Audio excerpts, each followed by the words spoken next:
Երրորդ անգամ եմ այսօրվա մեջ լայվի ավտոլայվի ռեժիմով ձեր հետ հաղորդակցվում, հարգելի քաղաքացիներ, սիրելի ընկերներ,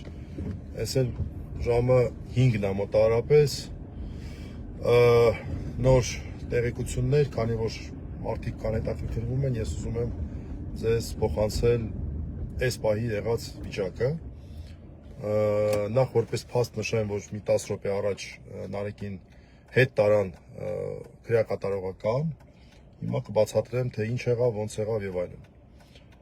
Վերջին լայվում ես նշեցի, որ նրան վերջապես բերեցին իր ընտրած քրեակատարողականը, ներողություն, հիվանդանոցը, Իզմիրլյան բժշկական կենտրոնը, դա այն պատճառով էր իր ընտրածը, որովհետեւ դեռ մինչև ձերբակալությունը ինքը այստեղ բուժում էր անցնում, ուներ բուժող բժիշկ եւ պատրաստվում էր դեկտեմբերին վիրահատության, որը բնականաբար կալանավորման պատճառով հնարավոր չեղավ իրականացնել, հետո առողջական վիճակի սրացում տեղի ունեցավ եւ մնացածը արդեն այսօր, նաեւ այսօր բազմիցս հանրությանը ներկայացնել եմ, նորից չեմ կրկնում, մինչև կալանքի երկարացման որոշումն ենք մենք դիմել, կարճ ասեմ էլի, թույլտվություն է եղել իր բուժող բժշկի հետ տեսակցության, բուժող բժիշկը ցույցում է տվել հոսպիտալացման եւ մինչ այդ որոշակի հետազոտությունների եւ վերջապես այսօր տեղափոխեցին, տեսեք, այստեղ բյուրոկրատական կտոր կա, որը իհարկե անխուսափելի է, ուղղակի ես մարդ, որը որ ինչպես շատերս առանձնապես բյուրոկրատիայի մեծ սիրահար չենք, շատ բաներ կա, որ մեր համար այստեղ անհասկանալի է, տարակուսելի է։ Ամեն դեպքում փաստն է նա, որ Նարեկը բժշկի հետ զրույցի արդյունքում հասկանալով, որ բժշկի ներկայացրածի հիման վրա, որ անհրաժեշտ է կանգնած է լուրջ ռիսկերի առջև, առողջական լուրջ ռիսկերի առջև, վերականգնողական, այսպես թերապիա անցնելու նպատակով հայտարարություն գրավոր ներկայացրեց, որ դուրս է գալիս հացադուլից, որից հետո առաջացավ այդ բյուրոկրատական հատվածը։ Հիմա ես չեմ ուզում այստեղ ոչ մեղադրանքներ ներկայացնել, ոչ, որտեվ նախ եւ առաջ ինքս ամբողջությամբ չեմ հասկանում, որտեվ մասնագիտական ոլորտը բժշկությունը, ես էլ բժիշկ չեմ, չնայած բժշկի թոռ եմ, բժիշկ չեմ, դա է բժշկի պես է, բժիշկ չեմ եւ լավ չեմ հասկանում այս ամբողջ պատմությունը, ես մի բան գիտեմ, որ մարդը իրավաբանական նաեւ առումով որոշակի իրավունքներ ունի բժշկության ոլորտում, ողջամտության սահմաններում, օրինակ եթե մարդը բացատրում է, ասում է, ընկերներ, ես քանի որ վիրահատություն պետք է անցնեմ, ես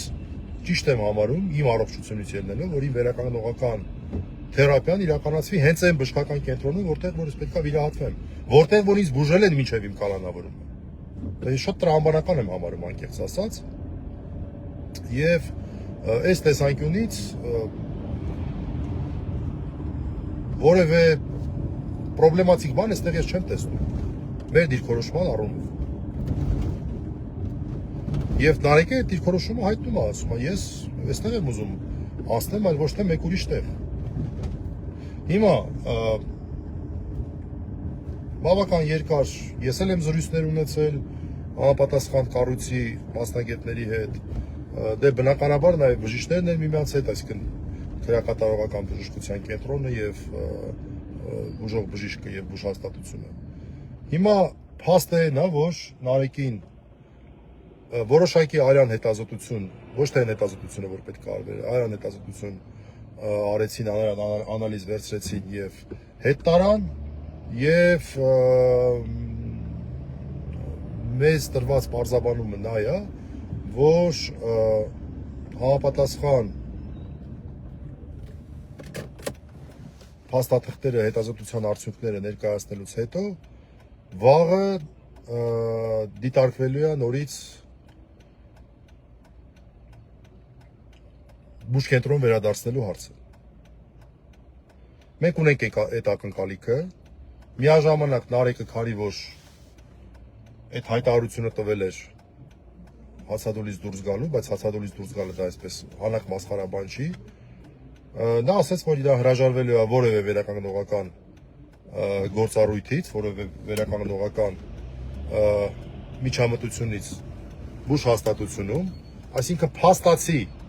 ընդգծում եմ, փաստացի շարունակելու է հացադուլը, քանի դեռ իրեն հնարավորություն չի տրվել իր բուժող բժշկի վերահսկողությամբ, որը որ պետք է ապահովի այդ վիրահատական ամբողջ եւ նախավիրահատական ամբողջ գործընթացը, իր վերահսկողությամբ իրականացնի այդ հետ հացադուլային վերականգնողական թերապիան։ Այսինքն փաստացի, կրկնում եմ, փաստացի Նարեկը շարունակում է մնալ հացադուլի մեջ, եւ մենք էլ ունենք այն ակնկալիքը, որ վաղը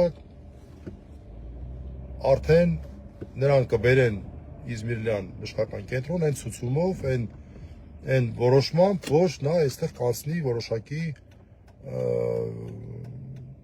վերականգնողական թերապիա, որին անմիջապես կհետևի հետազոտությունների իրականացումը, որոնք որ ես որքան հասկացա, լուրջ միջամտություն են ենթադրում եւ ենթադրում են, որ պետք է լինի օրգանիզմը պատրաստ դրան եւ որին էլ կհաջորդի արդեն վիրահատությունը։ Էս է վիճակը։ Այսօր բավական այսպես խառը ստացվեց, այս պայմաններ ոնց որ ընթանում է 18 արդարների գործը, ես այս պատճառով չկարողացա գնալ, ավելի ճիշտ հասել է արդեն դատարան, բայց այս հարցերը բարձրացան, վերադարձա Իզմիրլյան ԲԿ, այնտեղ պարզաբանումներին ծանոթացա, ընթացքում հեռախոսազրույցներ ունեցա, նաև քննարկատարողական բժշկության կենտրոնի համապատասխան պատասխանատուի հետ, համապատասխան ղեկավար անձի հետ, որը նորից ասեմ, որոշակի բժշկական նաև նկատառումներ ինձ ներկայացրեց, բայց դա բժիշկների հարցն է, ես մի բան գիտեմ, որ մարդը լրիվ տրամաբանական է, որ հրաժարվի որևէ այլ ձևաչափով վերականգնողական թերապիա անցնելուց, հաշվի առնելով, որ հենց իր հացադուլը ոչ թե հացադուլը դադարեցնելն էլ հենց պայմանավորված էր բժշկական ցուցմամբ։ Նորից ասեմ, դադարեցումը այս պահին մենակ նոմինալ է։ Փաստացի մարդը շարունակում է հացադուլի մեջ մնալ, որովհետև հնարավոր չի վերականգնողական միջամտություն իրականացնել,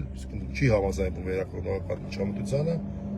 այլ տեղ բացի իր հիվանդանոցից։ Այսքանը։ Կարճ այսքանը,